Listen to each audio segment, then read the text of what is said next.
Selamat pagi Bapak Ibu Saudara-saudara. Kiranya Bapak Ibu Saudara dalam keadaan sehat di hari baru hari ini, hari Selasa 18 Agustus 2020. Seperti biasa kita akan mendengar, merenungkan firman Tuhan hari ini dari Gereja Toraja, Kejadian 43 ayat 15 sampai 23. Sebelum kita membaca firman Tuhan, saya mengajak kita berdoa.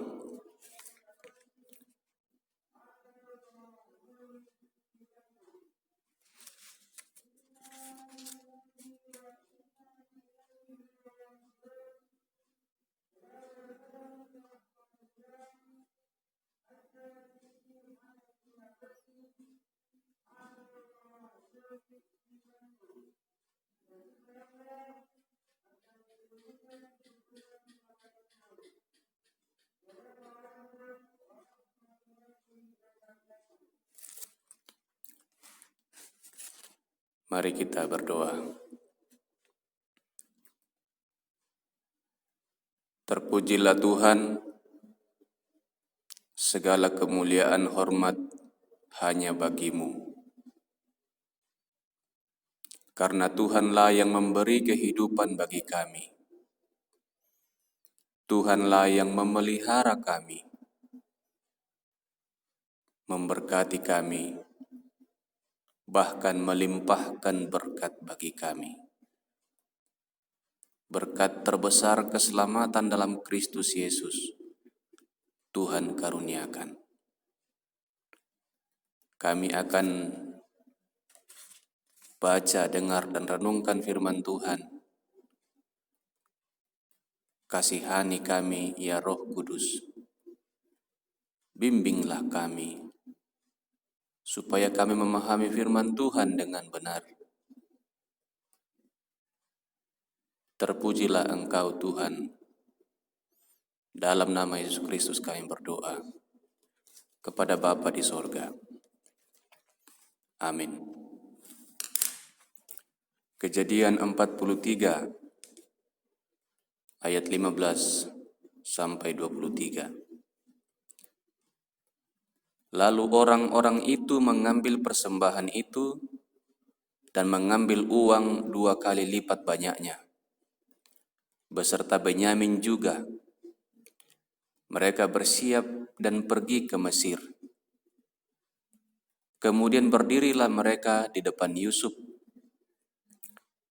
Ketika Yusuf melihat Benyamin bersama-sama dengan mereka, berkatalah ia kepada kepala rumahnya, "Bawalah orang-orang ini ke dalam rumah, sembelilah seekor hewan dan siapkanlah itu, sebab orang-orang ini akan makan bersama-sama dengan aku pada tengah hari ini." Orang itu melakukan seperti yang dikatakan Yusuf, dan dibawanyalah orang-orang itu ke dalam rumah Yusuf. Lalu ketakutanlah orang-orang itu karena mereka dibawa ke dalam rumah Yusuf. Kata mereka, "Yang menjadi sebab kita dibawa ke sini ialah perkara uang yang dikembalikan ke dalam karung kita pada mulanya itu, supaya kita disergap dan ditangkap, dan supaya kita dijadikan budak dan keledai kita diambil." Karena itu mereka mendekati kepala rumah Yusuf itu dan berkata kepadanya di depan pintu rumah, "Mohon bicara Tuan, kami dahulu datang kemari untuk membeli bahan makanan. Tetapi ketika kami sampai ke tempat bermalam dan membuka karung kami, tampaklah uang kami masing-masing dengan tidak kurang jumlahnya ada di dalam mulut karung. Tetapi sekarang kami membawanya kembali. Uang lain kami bawa juga kemari untuk membeli bahan makanan. Kami tidak tahu siapa yang menaruh uang kami itu ke dalam karung kami." Tetapi jawabnya, tenang sajalah, jangan takut. Allahmu dan Allah Bapamu telah memberikan kepadamu harta terpendam dalam karungmu. Uangmu itu telah kuterima. Kemudian dikeluarkannyalah Simeon dan dibawanya kepada mereka. Amin. Bapak Ibu Saudara, dari bacaan ini saya beri tema perenungan. Kasih persaudaraan tak boleh berkurang. Kasih persaudaraan tak boleh berkurang. Tema ini penting untuk kita renungkan bersama. Karena kasih dari saudara bersaudara kadang-kadang luntur, kadang-kadang menjadi hilang atau mungkin berkurang karena kesalahpahaman, karena rebutan warisan, dan sebagainya. Bahkan kata orang, perkara-perkara rebutan warisan justru banyak terjadi di pengadilan. Itu kata orang. Juga dari berita kita bisa atau kadang melihat anak rebutan warisan dengan orang tua, atau juga anak membunuh orang tua karena harta, dan lain-lain masalah.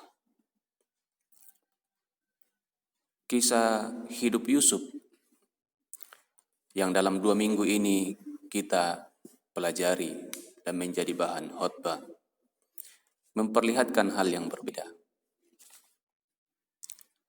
Yusuf ketemu saudara-saudaranya yang dulu telah menjualnya.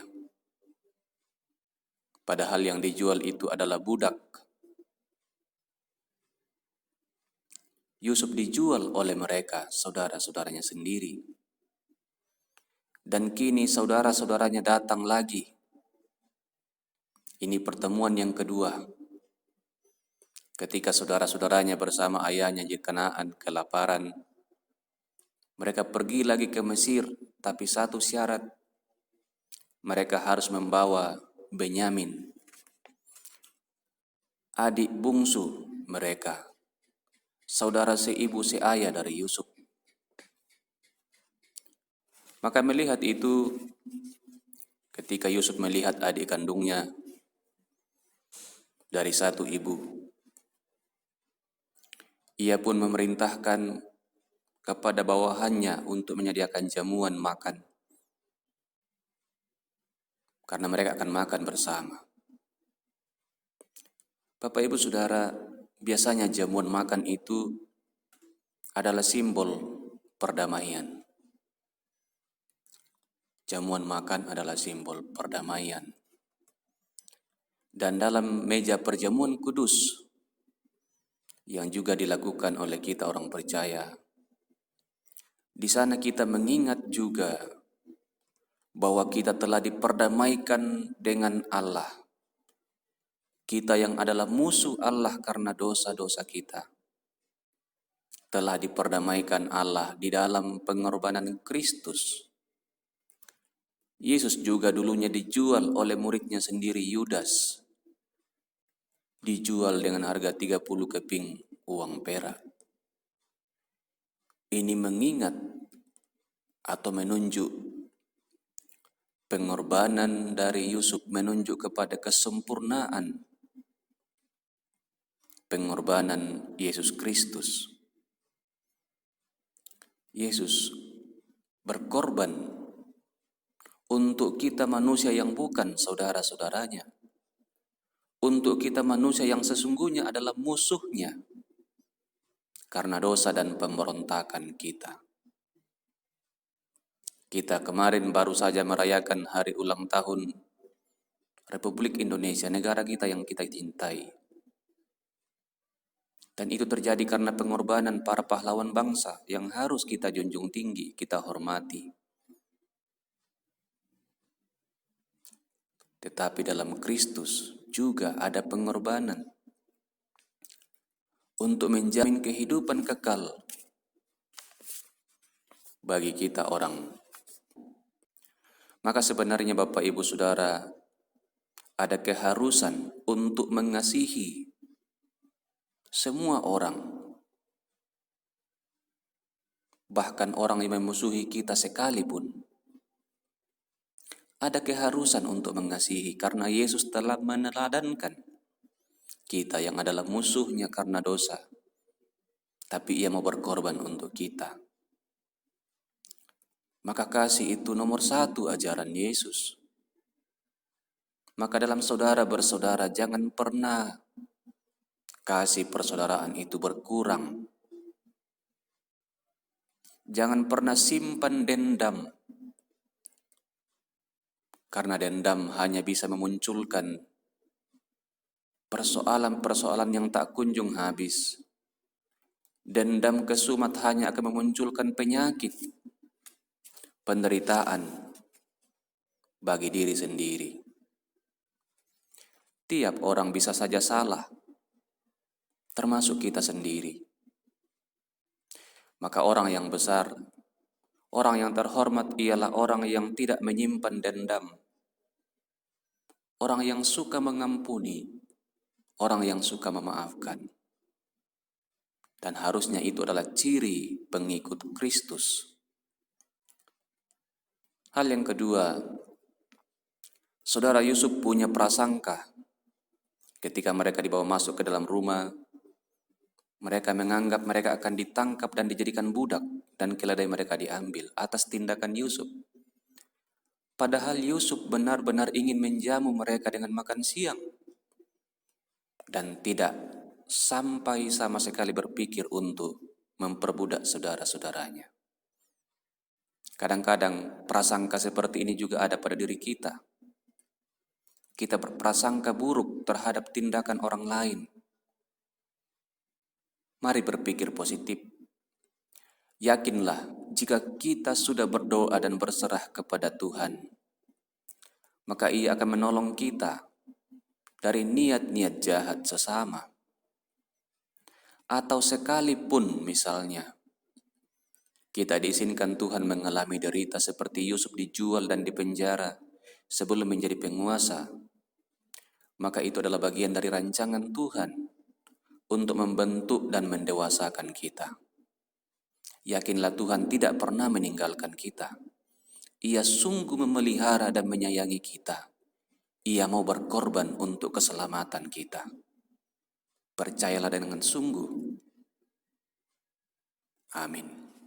Mari kita berdoa. Terima kasih ya Tuhan untuk kasih-Mu yang terbesar, yang terindah, yang boleh kami jumpai dalam Yesus Kristus, yang berkorban untuk kami manusia berdosa, agar kami tidak binasa melainkan beroleh hidup yang kekal. Kiranya kasih Kristus kami teladani, kami hidupi dengan mengasihi saudara kami, mengasihi sesama kami. Terutama di masa-masa ini, masa pandemi, dan kami terus berdoa agar masa-masa ini boleh kami lalui bersama, berjuang bersama. Berkati pemerintah kami, tolonglah mereka semua. Berkati banyak orang miskin, peliharalah mereka.